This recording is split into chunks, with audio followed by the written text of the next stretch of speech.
Mnasikia sasa? Sisi zamani tulikuwa masokwe. Kwa hiyo binadamu wa zamani alikuwa sokwe, ndio akaanza kutembea, manyoya yakawa yanapungua, ndio mwishowe tukatokea binadamu kama sisi.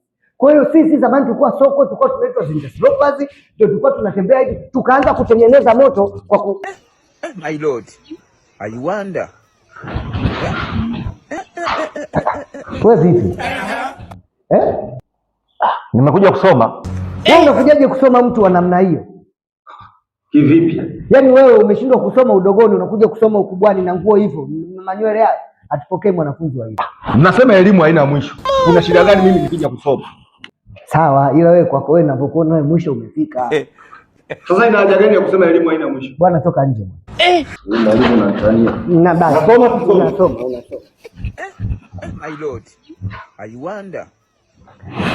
Jamani, zamani sisi tulikuwa sokwe. Sasa sisi tulipokuwa sokwe, wewe zamani ulikuwa sokwe, ulikuwepo?